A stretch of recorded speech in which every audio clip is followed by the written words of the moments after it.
Yo, what is up guys? It's the Goblin and welcome back to another Fortnite video. In today's video, I'm going to be giving you guys some more tips for Fortnite Battle Royale. You guys love these tips and trick videos and I absolutely love making them. If you guys could continue the support and smack a like on this video, that would be absolutely amazing. Let's go ahead and shoot for 250 likes. That would be awesome if you guys could all smash that like button and of course subscribe to the channel if you guys are new and not already subscribed. And if you guys are logged into a YouTube account, go ahead and subscribe to my channel. We're growing so fast, over 70,000 subscribers, and we're already on that road to 100,000. So we'll get into today's video, but before that, I have a really awesome sponsor, which I'm sure a lot of you guys will love. If you play Fortnite on PC, this sponsor is for you. The sponsor is PlayVig. What PlayVig is it's basically a client you can download, and you can get yourself free skins, free V-Bucks by playing in some of these different quests. So how it works, you can see I have it here on my Fortnite on PC. I basically pick a quest, I sign up for a quest, and before a game, a quick little ad will play, and then you will have your quest activated.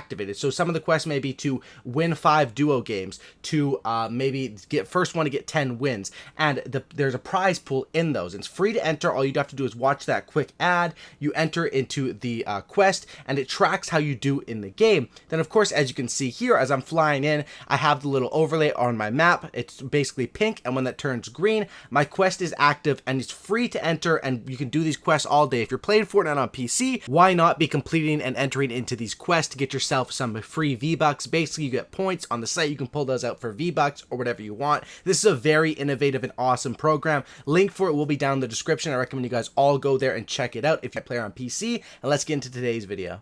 Alright, so today's video is all about duos, how to get more wins and get a lot of kills in duos. Duos game mode is probably my favorite in this game. Solos are awesome and a lot of fun. I usually play those late night, but it can get a little bit lonely at times, and squads is just hectic. You gotta look out for so many people, so many enemies rushing you. Duos, you have one partner, you watch each other's back. It's a really, really fun game mode, and it's a simple concept. And what I mean behind that is, if you understand this game mode, you can do well. If you kill someone, an enemy, if they're eliminated, that means they were the last member of their team, and you don't have to worry about anyone else from that team rushing you. Of course, there could be third parties that heard the gunfire. If the enemy gets knocked down, it means that there's one more person maximum on their team. There's going to be one more person on their team. Most of the time, they're going to be close, and they're going to be rushing to try to save their teammate. So you can sort of use them as bait and prepare for that and get some easy kills and basically be able to win the game. So make sure every time you kill a guy or you delete all his health, and pay attention. Is he knocked down? Am I going to be rushed by another guy? Or is he eliminated? Now, some tips for duos. First thing is you want to play with someone that you're on the same page with. Play with someone that has, decent skill level relative to yours, and someone that you're on the same page with. You want to play with someone that, if you like to play fully aggressive and run to every fight, your teammate does too. If you like to land at Dusty Depot, your teammate does too. If you like to land at Tilted Towers, your teammate does too. Play with someone that you're on the same page with. Chemistry is the main key to making you win this game. How to win in duos is you have to be on the same page with someone, and you literally have to split everything. If you have extra ammo, ask your buddy, does he need ammo? Does he need material? Split shields every single time. There's always those people that everyone knows them, everyone has them in their friends group, whether you play squads. There's always that one guy that's holding on to those extra potions and not really sharing. That is not the guy you want as your duo partner. Your duo partner has to be someone that you trust in their ability to win gunfights and clutch up just as much as you trust in your own ability, so you're willing to share your ammo, to share your shields and all that sort of stuff. Of course, if you find something, use it on yourself, but if you have something that you're not going to be using or you have extra ammo, split it with your teammates. Split everything evenly is a major, major key. You sort of have to be playing with someone that is nice and that understands that's the way that you're going to win the game. Now, for duos, you want to play with someone, you want to stay close to your teammate, but you don't want to stay too close. Sometimes duo partners will stand right next to each other and will just get sprayed down. You want to play with someone where you're always moving around and rotating together, but you're a good distance apart, so that if an enemy spots you, maybe they start shooting at you, they build a little ramp, your buddy can have the angle on them and be able to take them out. So you want to be close, but not too close. You want to always be building separate towers. Late game when you're building towers, build 2 towers sort of beside each other. You don't want to be sitting in the same tower. That's a common mistake people make in duos, is they're either A, too far apart, or B, too close. Watch this gunfight right here. I'm up on the top, my duo partner is down below. They have no idea that I'm up top because they're just worried about the pressure from my duo partner, and I'm able to take them out. And then of course I have this guy knocked down, but I don't know where his teammate is, so I'm always aware where his teammate is, and then of course my buddy is able to take him out. Positioning and running flank routes, hitting them from sides where they're not expecting it, is a major key in this game mode.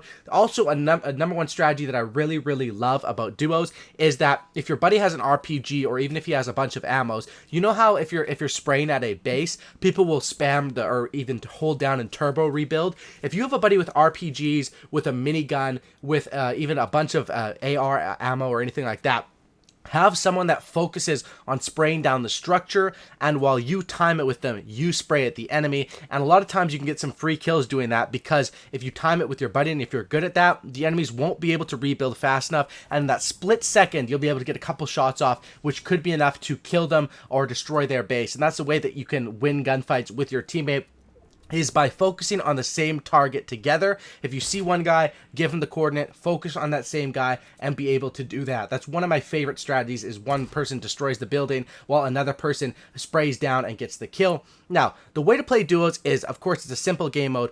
When your teammates get, you have to focus on knocking one of the enemies, and they're going to focus on knocking one of your teammates in a gunfight, I guess you could say, out in the open. So if you knock one enemy, or if you get an enemy weak down to his last 60 or 30 health, communicate with your buddy, and then of course you're going to want to rush them straight up, because a lot of beginner players will go instantly for the revive, and that's why you can pull up on them, catch them while they're sleeping, I guess you could say, and take them out like that. However, if your teammate gets knocked, you have to make the split-second decision, and you have to be able to clutch up 1v2. You have to make the split-second decision. If your teammate is knocked from a snipe way across the way, you probably just want to build and go for the instant revive and heal up. But if the enemies are on you, and I see a lot of people make this mistake, they're so concerned with healing their teammate that they don't realize that the danger is rushing them and taking them out. What I like to do is, if my teammate's knocked, I will build them a square, lock them in a square. The time where they're downed is so long. It's like a minute or something like that. It's actually maybe even longer than that. You have so much time when an enemy, or when your teammate's down, to revive him, as long as he doesn't get extra damage once he's down. So build him into somewhere, build him some protection. And then once you've done that, focus on clutching up. Do not go for the revive until you know it's safe, because of course a revive takes 10 seconds, and that's a lot of time where the enemies can pull up on you. Or if you do want to go for the revive, crank up your headset and listen for when the enemies are coming up on you, and you have to know when to get off of that revive and when to do that. Clutching up is a major key. You're going to go down. Your teammates are going to go down. You're going to go down, and you're going to have to fight 1v2. The reason why I love this game mode is that a 1v2 in squads, a 1v4 it's kind of hard to do, right? That's kind of a hard ask for you to 1v4 take on a full team. 1v2, however, is not that hard, especially if you keep them close quarters with shotgun fights. That's where you're going to want to clutch up, and if you believe in your teammates' ability to clutch up, they believe in yours, you can do quite well. As you see here, I make it into the late game. However, I did lose my teammate a little bit before the clip that you're watching right now. I realized that I still have a good chance. In squads here, I probably wouldn't have a good chance. It might be a full team of 4, another team of 3, something like that. But in duos, I have a good chance. I set up here in this base, I rotate early, and I think I kill like 4 more people out of this last, I guess there's 6 enemies left. I kill a lot of them, and I'm clutching up. Clutching up late game is, I'm not going to say easy to do. If you're a good player, it can be pretty easy, but the fact is that you do have a good chance, and you want to play it out till the end every single time. Even if your teammate dies and there's 30, 40 people left, you still have a good chance to, clutch that out. The only time I would say that maybe, like, if your teammate dies right off the spawn, you might want to back out so he doesn't have to sit around and watch you the whole time. But if you do believe in your teammate, and they believe in you, you can clutch up these late games. I mean, look at this. This is how you want to clutch up late game if you are left on your own. I realize I don't want to fight. There's a bunch of teams of 2. I really don't want to run straight at them. So I build a base in the safe zone. I hit a snipe across the way. I can't follow up on that snipe because, unfortunately, he's just too far. If I jump padded to him, I'd be going out of the zone. That would be a big mistake. So I see other people are fighting down here with the missiles. I just stay up here in the base, and I'm able to pick off a couple of easy kills because of my smart positioning up on the hill. And then you'll see once what I do here is I realize if you look at the safe zone, the next safe zone is going to be right over to the side. So once I pick off these two, I realize it's a 1v2, and the people that I'm going against are those ones that I sniped across the way. So they're probably, you know, reviving, dealing with stuff over there. So what I do here is I rotate over to the next zone, I build up, and then of course they weren't prepared for the storm. Rotate early. I talk about it so much because it's literally the most important tip in the game for late game. Early game, you know, the storms come in slow, they don't do too much. I rotate a bit early here. I'm not even super early, but I rotate, I build up a nice looking base, and then you'll see what happens. These enemies were, I don't know if they weren't paying attention to the zone, they were scared to rush me or what it is. I rotate early, I look over where they're at, and here they come, running and building, trying to do it against the storm, and I'm able to take them out and get myself and my duo partner the easy win. So those are some tips for duos. You want someone you're on the same page with, someone that you trust, that you can split everything with, and make sure you have strategies in place. You know, maybe one person sprays it down the building, the other person kills them, maybe one person goes up top for the flank, different stuff like that. That's how you can win duos a lot more consistently. Thanks for watching, guys. Drop a like on this video, subscribe to the channel if you guys are new. Have a great night, and I'm out. Peace.